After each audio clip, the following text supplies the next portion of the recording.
मेरे mom dad मेरी sister सब रो पड़े पहले तो, because it was very overwhelming यार। ये सोच के आए थे कि you know will do something in the industry. My mom, उनको तो मतलब अलग ही ब्रो, मतलब मेरी मॉम अलग ही लेवल पे इमोशनल है, व्हिच मेरे को बोला है ये चीज लोगों ने, कास्टिंग डायरेक्टर्स ने, कि there is a perception that models can not act. Right यार कि इतनी आगे तक पहुंच गए, शिट, अब पता नहीं क्या होएगा आगे। आप ओटीटी की बात करो, आप फिल्म की बात करो, दोनों में घुसना बहुत मुश्किल है।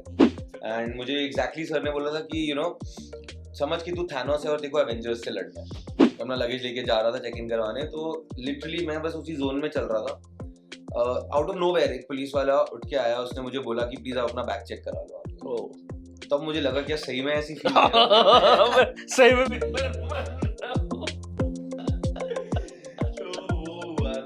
हाय Rishabh, welcome to Bollywood chronicle. कैसे हो आप? पहले तो ये बताइए। बढ़िया दो, आप कैसे? मस्त एकदम। थोड़ी देर पहले आपसे बात करने पे पता चला कि आप दिल्ली गई हो। हाँ, दिल्ली, राइट? हाँ, दिल्ली। तो कैसा था सफर दिल्ली से मुंबई तक का? पहले तो ये बताइए। बहुत मजेदार सफर था यार, बिकॉज एक्टिंग करनी है, ये एक इंस्टेंटेनियस डिसीजन था। ऐसा नहीं था कि मेरे को बहुत साल से प्लान था या कुछ था। There were some personal problems back in 2017 जिसकी वजह से मेरे को दिल्ली में रहना ही नहीं था। एंड मैंने ऐसी घर पे बात की कि मेरे को दिल्ली में नहीं रहना है। एंड एक मेरा दोस्त था जो जब भी दिल्ली आता था, वो भी एक्टर है, जब भी वो दिल्ली आता था वो मुझे बोलता था भाई तू बॉम्बे आ जा, तेरा कुछ ना कुछ काम तो हो ही जाएगा, तो अच्छा दिखता है। तो बस वही सुन के आई वाज लाइक ठीक है, ट्राई तो करते हैं 1 साल के लिए। एंड मैं बॉम्बे आ गया। बॉम्बे आके पता चला 1 साल में तो कुछ नहीं होगा। तो फिर वहां से घर वालों को बोला, and they were also pretty supportive. So the journey has been very very exciting. It's been tough but मजा आ रहा है। मजा आ रहा है। मजा तो आना चाहिए। प्यार इतना मिल रहा है लोगों की तरफ से। हाँ, टच वुड यार। लोगों ने तो जितना प्यार दिया है, इट इज मतलब थैंक यू यार। मतलब मैं सिर्फ थैंक यू बोल सकता हूँ, बिकॉज आपको फिल्म मिलती है या सीरीज मिलती है, आप परफॉर्म करते हो, वो जब बाहर आती है you never know how the audience is gonna perceive it. Right. And जब मैं ये विलन का रोल कर रहा था तो मेरे को थोड़ा था कि यार because it's a villain, it's an anti India sort of a villain, तो लोग हेट देंगे, there will be a lot of bad comments, मुश्किल होगा थोड़ा। बट यार सबकी तरफ से प्रेज आ रही है। मतलब ईच एंड एवरी पर्सन जिन्होंने मुझे टेक्स्ट किया है, या मेरे पेरेंट्स को टेक्स्ट किया है, मेरे फ्रेंड्स फैमिली जिनको टेक्स्ट किया है, everyone is happy. They are so मतलब they've shown so much love towards my character and my performance and the film. It's very overwhelming. तो पहले भी आपने 1-2 शायद वेब सीरीज की, राइट? एक it's empire, the empire, right? ठीक है। तो अब बड़े पर्दे पे आने के बाद फैमिली का पहले तो क्या रिएक्शन था कि अब बेटा बड़े पर्दे पे आ गया, जो सपना लेके गया था दिल्ली से पूरा कर रहे हैं? हाँ ब्रो, वो तो बेस्ट पार्ट था। तो मैं अपनी फैमिली के बारे में बताऊं तो वो ऐसे है कि जिस टाइम पे मैं स्कूल में था, अभी बच्चों के 95-96% आते थे, तो भी पेरेंट्स कहीं ना कहीं डांट देते थे कि ये क्या हो रहा है, वो क्या हो रहा है। एंड मेरे 70s में आते थे और वो भी सेलिब्रेट ऐसे करते थे जैसे कि मैं टॉप करके आया हूँ। मतलब वो वैसे टाइप के लोग हैं। तो जब ये फिल्म हुई, जब उन्होंने फिल्म देखी, मेरे मॉम डैड मेरी सिस्टर सब रो पड़े पहले तो, because it was very overwhelming यार। ये सोच के आए थे कि you know will do something in the industry. And 6 साल हो गए, एंड इट्स नॉट लाइक कि 6 साल बहुत ज्यादा टाइम है, बट बहुत कम टाइम भी नहीं है। You know it's a steady, मतलब touch wood my journey has been steady. मैं आया, मैंने थिएटर शुरू किया, मेरे को मॉडलिंग में काम मिलने लग गया, तो कंटिन्यूअसली कहीं ना कहीं मेरे पेरेंट्स को भी थोड़ी टेंशन कम होती थी कि यार चलो कुछ तो कर रहा है, राइट? एंड फिर वेब सीरीज मिली, वेब सीरीज में काम देखा तो उनको लगा कि ठीक है, हाँ कर सकता है एक्टिंग, ऐसा नहीं है कि टाइम वेस्ट कर रहा है वहाँ पे। उसके बाद फिर after the web series also modelling चलती रही, तो एक वो उनके दिमाग में प्रेशर हट गया था कि कुछ नहीं कर रहा होगा। एंड जब फिल्म हुई तब तो मतलब they lost it, my mom dad. मतलब मेरे डैड तो यार हर रोज मुझे कॉल करते हैं कोई ना कोई नई इन्फॉर्मेशन के साथ, मेरे से ज्यादा वो सब चीजें फॉलो कर रहे हैं।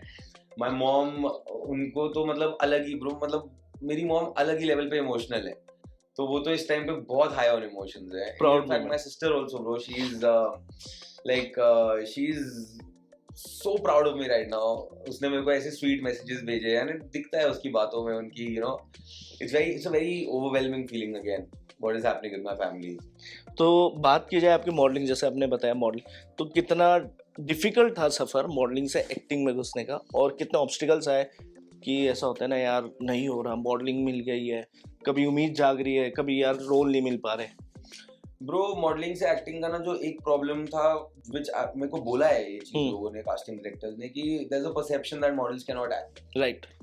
एंड अभी परसेप्शन है ब्रो, मतलब लोग सोचते हैं बट ऐसा है नहीं। तोड़ दिया आपने, प्रूव कर दिया आपने, पहले तो ये मैं कहना चाहूंगा, है ना, Bro, प्रूव करके दिखा दिया लोगों को। But the thing is bro, जब से मैं बॉम्बे आया था ना, मेरा कोई ऐसा प्लान नहीं था कि मुझे बॉम्बे में आके मॉडलिंग करनी है। मेरे को मॉडलिंग के लिए ऐसा लगता था कि क्योंकि मेरी हाइट उतनी लंबी नहीं है एंड मैं थोड़ा बॉडी बिल्डिंग साइड पे रहा हूँ, तो मेरे को लगता था कि मॉडलिंग के लिए लीन फिजिक चाहिए, हाइट चाहिए, बट तो मैं एक्टिंग के लिए ही आया था। और जब मैं थिएटर कर रहा था, स्टार्टिंग से मैं कुछ ना कुछ एक्टिंग से रिलेटेड कर रहा हूँ। मैंने स्टार्टिंग में थिएटर किया, उसके बाद मैं कंटिन्यूसली वर्कशॉप्स की हैं।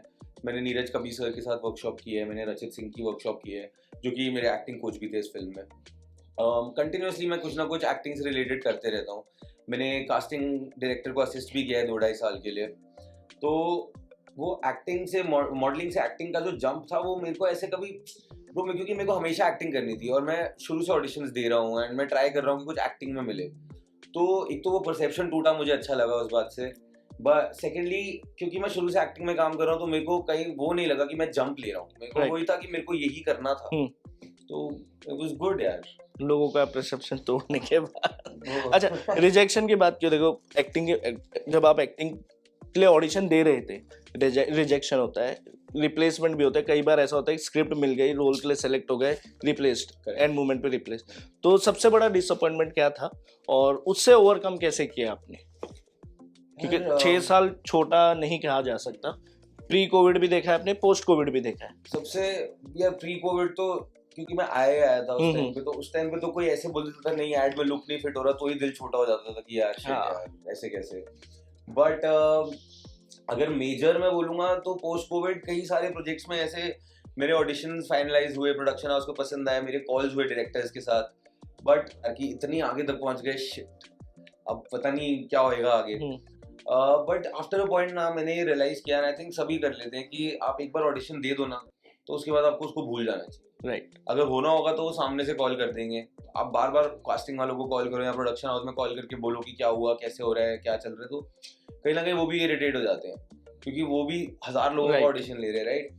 तो पहले पहले बहुत डिसहार्टनिंग लगता था हर ऑडिशन, बट फिर एक पॉइंट के बाद हो गया ठीक है, अगर होना होगा हो जाएगा, अपनी तरफ से बेस्ट करके आ जाओ।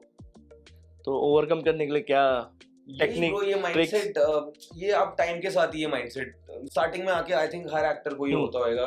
कि मैं आपको बताऊं, स्टार्टिंग में कोई भी एड का ऑडिशन भी होता था या कोई ऑडिशन होता था और फिर एक मैसेज आता था कि यू आर शॉर्टलिस्टेड। अब स्टार्टिंग में तो मेरे को लगता है शॉर्टलिस्ट हो गया मतलब ऐड मिल गई है, मैंने घर पे कॉल कर दिया कि ऐड मिल गई है, ये हो गया।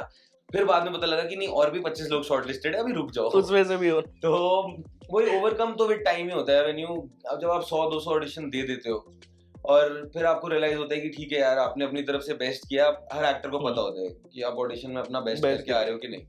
एंड 50 फैक्टर है आपके सिलेक्शन पे, आपका एक्टिंग पसंद आ गया बट लुक नहीं बैठ रहा, बहुत चीजें हैं, तो वो आप अपने दिल पे नहीं ले सकते, एंड वो with time he you get over that. अच्छा, जैसे आपने अभी बताया कि इससे पहले आपने वेब सीरीज में काम किया, तो इट्स एन ओटीटी प्रोजेक्ट, तो ओटीटी और मेन स्ट्रीम को किस तरह देखते हो आप?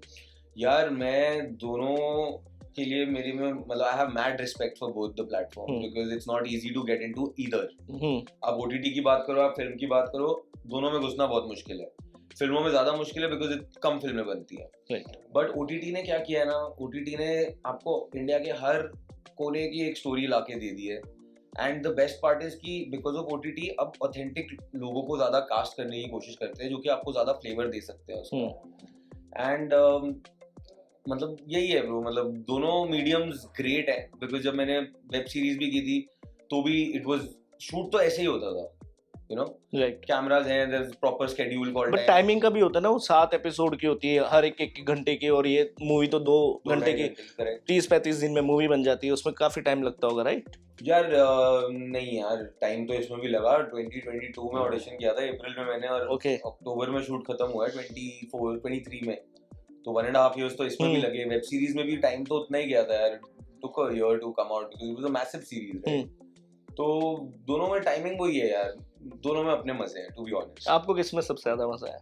यार अब मैं पर्सनली बोलूँ तो ये फिल्म में I did a big character, तो मुझे तो ज्यादा मजा इसमें आया क्योंकि इसमें ज्यादा करने के लिए था, ज्यादा एक्शन था इस फिल्म में, एंड मेरे को फिल्म में ज्यादा मजा आया। पर्सनली अभी शूट करके, बट मैंने 2 ही प्रोजेक्ट किए हैं यार, तो मैं अभी कुछ बोल नहीं सकता। नहीं It's too early। अच्छा, फाइटर की बात की जाए तो रोल जो आपका था, विलन का रोल था, तो उसके लिए प्रिपेयर कहाँ से किया? व्हाट तो विलन के रोल के लिए मेरे को बस पहला ब्रीफ, जब एक्टिंग रिलेटेड ब्रीफ एक दिया गया था कि कैसा कैरेक्टर बनाना है, एंड एक बॉडी फिजिकल ब्रीफ दिया गया था कि कैसा दिखना चाहिए। तो मुझे बोला गया था कि you have to look massive, ऐसा लगना चाहिए कि तेरे को देख के कि तू ये 5-6 ऑफिसर्स को एक साथ लपेट सकता है। एंड मुझे एग्जैक्टली सर ने बोला था कि यू नो समझ कि तू थैनोस है और तेरे को एवेंजर्स से लड़ना है। तो उसके लिए मैंने फिर एक न्यूट्रिशनिस्ट को हायर किया, एक पर्सनल ट्रेनर हायर किया, एंड मैंने उनके साथ 6-7 महीने प्रॉपर काम किया शिद्दत से एकदम। तभी मैं 69 kgs का था जब फिल्म साइन की थी, एंड ड्यूरिंग द शूट मैं समवेयर 78-79 kgs पे था। मस्कुलर वेट गेन किया, मसल गेन किया, राइट। तो मतलब ऐसा पता था कि ऋतिक के ऑपोजिट काम करना है, तो ऐसा लगना चाहिए ऑफ कोर्स यार, अगर नहीं लगता तो फिर वो स्वाद भी नहीं आता ना। मतलब एक चीज जो काफी ऑडियंस ने मुझे बोली कि एकदम मतलब विलेन एकदम टक्कर का लग रहा है, तो वो आई थिंक कहीं ना कहीं फिल्म के लिए भी बहुत जरूरी है। अब मेंटल प्रिपरेशन की बात करें तो मैंने एक एक्टिंग कोच को हायर किया था, रचित सिंह करके, और उसने मेरे लिए बहुत अच्छा प्रोग्राम डिजाइन किया था to get into the character. तो I think towards the last 3 महीना बिफोर द शूट, फेब में शूट स्टार्ट हुआ था 23 में, तो नवंबर, दिसंबर, जनवरी में हम लोगों ने हार्डकोर वो प्रोग्राम फॉलो किया था। उसके लिए उन्होंने स्पेसिफिकली मेरे लिए किया था कि जैसे 4 दिन या 5 दिन या 3 दिन एट अ स्ट्रेच मेरे को किसी से कोई बात ही नहीं करनी, मेरे मुंह से एक शब्द नहीं निकलना चाहिए। और ये हमने 2-3-4 बार ही किया था उन 3 महीने में। तो आप किसी से बात नहीं करते, घर पे भी नहीं, फोन पे भी नहीं, किसी से नहीं? जो भी बात करनी है टेक्स्ट पे करो। ओके, ठीक है। एंड कम मेजर तो यही था कि कम इंटरेक्शन रखो लोगों से, क्योंकि कैरेक्टर ऐसा है कि वो आइसोलेटेड रहना पसंद करते हैं। तो वो था। उसके अलावा मैं लास्ट के 3 मंथ्स में मैंने कुछ कंटेंट नहीं देखा, सिर्फ war documentaries on terrorists, documentaries on real life of terrorists, ये सब देखी मैंने। एक प्लेलिस्ट बनाई थी मैंने, वो आईएसआईएस और आपका जो डिफरेंट टेररिज्म ग्रुप है, जो टेररिस्ट्स भी हैं उनके ऊपर भी पर्सनल डॉक्यूमेंट्रीज हैं यूट्यूब पे, तो वो सब देखी। जो गाजा, पैलेस्टीन, सीरिया में चीजें हो रही हैं वो सब देखी। एंड एक प्लेलिस्ट बनाई थी मैंने अपने खुद के लिए, बट वो मैंने खुद बनाई थी बिकॉज़। तो कैसे गाने होते थे उसमें? मोस्टली मोटिवेशनल गाने होते थे। हर मैदान फतेह। एग्जैक्टली ये गाना था ब्रो। ये फर्स्ट सॉन्ग था, लेजिट, राइट ना? Correct, absolutely legit. तो ये हुआ। फिर मेरे को ना हर रोज अपने रात को सोने से पहले डायरी में लिखना था कि मेरे थॉट्स क्या आ रहे हैं, मैं कैसा फील कर रहा हूँ। तो कहीं ना कहीं after a month and a half I could see that my thoughts have become very negative. मैं बहुत अग्रेसिव फील कर रहा हूँ, एंड एक general hatred, you know, thinking आ रही है, जनरल हेट्रेड आ रही थी टुवर्ड्स ह्यूमैनिटी इन जनरल, जो कि मेरे को लगता है अजहर का पूरा एसेंस था। उसको किसी से प्यार नहीं था, उसको बस यू नो, जैसे बैटमैन में एक लाइन थी कि some people just want to see the world burn, तो वही मेरे को लगा था अजहर का वो है कि उसको कुछ कोई फैमिली नहीं है, कोई प्यार नहीं है, कोई कंट्री से कुछ लेना देना नहीं है। जहाँ पैसे मिल रहे हैं वो जाके उस कंट्री को तबाह कर देगा, प्रॉपर मर्सनरी टाइप। अच्छा, रोल के अंदर तो आपने बता दिया कि इस तरह आप रोल में घुस जाया करते थे, लेकिन बाहर निकलने में कितना टाइम लगा? क्योंकि एक नॉर्मल ह्यूमन की बात की तो आप जैसे बता रहे हो कि एक्टिंग ही वैसी हो जाती है, राइट? तो उससे बाहर निकलने के लिए और एक आम इंसान के लिए अगर कोई देखे तो सही में क्या पता इम्पैक्ट पड़ता है लोगों पे? यार मैं आपको एक इंसिडेंट बताता हूँ। तो जब मैं शूट स्टार्ट होने वाला था उसके पहले ना, मैं पूरे टाइम कैरेक्टर में रहने के लिए I was wearing black clothes, और मैं वही फील में चल रहा था। मैं कहीं भी जा रहा था, मैं अपने बाल भी लंबे किए हुए थे बांध के, ऐसे एकदम मैं उसी फील में चल रहा था। तो एक बार मैं और मेरे साथ कोई दिल्ली से बॉम्बे आ रहे थे, एंड अपना लगेज लेके जा रहा था चेक इन करवाने। तो लिटरली मैं बस उसी जोन में चल रहा था। आउट ऑफ नोवेयर एक पुलिस वाला उठ के आया, उसने मुझे बोला कि प्लीज आप अपना बैग चेक करा लो आके। तब मुझे लगा क्या सही में ऐसी फील सही में विलन बन रहा हूँ। तो वो हुआ था। तो बट बाहर आने के लिए ऑनेस्टली मेरे को कुछ इतना लगा नहीं। मैं जब शूट खत्म हुआ मैं दिल्ली चले गया, spend time with my family, friends के साथ चिल किया। एंड वो एक पॉइंट के बाद मैंने वो डॉक्यूमेंट्रीज देखनी बंद की और वो सब हुआ, तो ऑटोमेटिकली आई केम बैक। ठीक है, नाइस। अच्छा, मूवी में फर्स्ट मूवी है राइट? मूवी में नेगेटिव रोल करना, एज अ विलन दिखना। अच्छा, विलन तो मैं क्या ही बोलूं, पावरफुल लगे हो यार, आपने पूरा खा लिया है, इतना बोलना चाहूंगा मैं। बट ऐसा नहीं लगा कि फर्स्ट टाइम ही मैं मूवी के लिए शूट कर रहा हूँ और नेगेटिव रोल कर रहा हूँ, तो इसमें लोगों के अंदर ये छवि बन जाएगी, मेरी नेगेटिव छवि बन जाएगी लोगों में? यार बहुत मुश्किल है, पता है, प्रोजेक्ट मिलना, वो भी इतना बड़ा पार्ट कोई नए एक्टर के लिए, not from the industry, right? तो ये सब तो मेरे दिमाग में आ भी नहीं रहा था। अच्छा। मैंने एक बारी भी नहीं सोचा कि अगली फिल्म क्या होएगी, परसेप्शन क्या बन जाएगी। मेरे को था कि यार ये फिल्म मिल रही है, इसको इतने अच्छे से करो कि कोई बोल ना पाए कि ये डिजर्व नहीं करता था, या फिर लोग ये ना बोल पाए कि काम अच्छा नहीं लगा। मेरे को था बस यही करना है अगली फिल्म का। इसके बाद मैंने लेजेंड पूरे शूटिंग के टाइम पे कुछ आगे का सोचा भी नहीं कि क्या होगा, कैसे होगा, कब होएगा, कुछ नहीं। मेरे को था सिर्फ बेस्ट देना है, इसी का अभी के लिए यही है, तो इसी पे बेस्ट हो।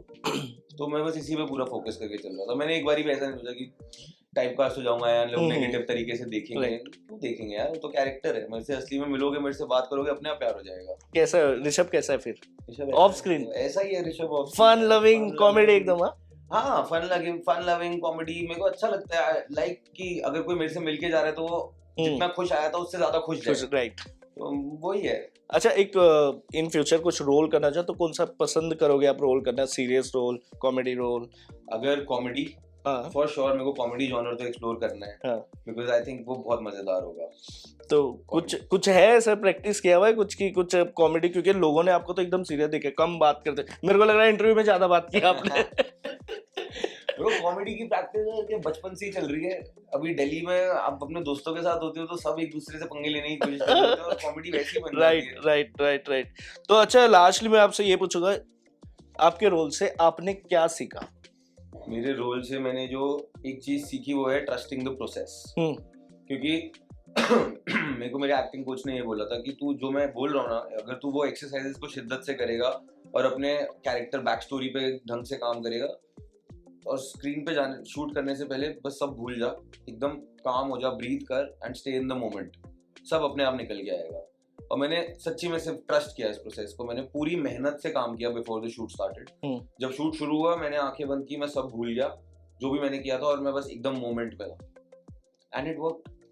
तो I think trusting the process is one thing that I learned from this film. अच्छा, और मैं एक दो सवाल और आ रहा है मेरे मन में। तो जैसे कि जो टाइम आप like full prepare acting rehearsal कर लिया, सब कुछ ऋतिक के साथ शॉट देना, what was your in your mind? क्या था कि मतलब फाड़ दूंगा रोल, कोई नहीं ऐसा डर है, but because is a senior actor, right? ऐसा नहीं सोच रहा था कि मैं फाड़ दूंगा रोल या कुछ। मेरा थॉट उस टाइम पे रोल को रिलेटेड था ही नहीं। हाँ, मैं उस टाइम पे अजहर अख्तर था। हाँ, और मैं अपना काम करने आया हुआ था, वही माइंडसेट चल रहा था। वही माइंडसेट चल रहा था। मेरे सामने एक इंडियन एयरफोर्स का पायलट है जो कि फिल्म में मेरा दुश्मन है, एंड मैं अपना काम करने आया हूँ, अपना काम करने आया। उस टाइम पे मैं अगर ये सोचने बैठ जाता कि ये है वो है, सोच मतलब करना है ऐसे कि सबको अच्छा लगना चाहिए, मेरा रोल है ये सब नहीं मैं सोच रहा था। मैंने जैसा आपको बोला, आई ट्रस्टेड द प्रोसेस, एंड मैंने बस यही बोला कि जो मैं यहाँ कर रहा हूँ ये मैं 100% कर रहा हूँ, एंड लोगों को अच्छा लगेगा। वही मेरे को नहीं पता था लोगों को अच्छा लगेगा या नहीं लगेगा, बहुत प्यार मिला। हाँ, लेकिन मेरे को पता नहीं था ना ये। लेकिन मैं ये सोच नहीं रहा था उस टाइम पे। मैं बस ये सोच रहा था कि मैं अजहर अख्तर हूँ, सामने मेरे पैटी है। हाँ, पैटी है। तो बस वही चल रहा था, जो स्क्रिप्ट मेरी वर्ल्ड ही वही थी उस टाइम पे। ओके, अच्छा, लास्टली मैं ये पूछूंगा कि सीनियर एक्टर थे ऑन सेट, तो सबसे क्या सीखा ऋतिक, अनिल सर और दीपिका, क्या सीखा इन सबसे? देखो, ऋतिक से तो मैंने जो सीखा that is persistence, determination, how to be 100% professional. Okay, मतलब जब वो काम करने आते थे तो इतना मतलब प्रिसिशन, परफेक्शन से करते हैं, उनको हर चीज की नॉलेज है। तो वो मैंने सीखा कि आपको सीखना है, करते करते भी सीखते रहो। अनिल सर ने मेरे को बहुत चीजें बोली है, उन्होंने बहुत एडवाइस दी, और मतलब इतनी अच्छी बातें बोली जो कि मैं आगे भी कैरी करूंगा इन माय फ्यूचर। और उनसे अगेन मैंने उनसे जो सीखा है ह्यूमिलिटी, स्टे हम्बल। आप कोई भी हो, कुछ भी हो, आप अगर सामने वाले से एकदम ह्यूमिलिटी से बात करोगे, it will be very nice. Deepika के साथ मैंने कुछ शूट नहीं किया, बट मैं उन्हें प्रीमियर पे मिला था। तो वही अगेन मैंने जितनी स्वीटली उन्होंने मुझे और मेरे पेरेंट्स को ग्रीट किया, मतलब I was taken away. Nice. Okay, so thank you talking with Bollywood Chronicle. Thank you so much bro. Signing off, Yash Chauhan.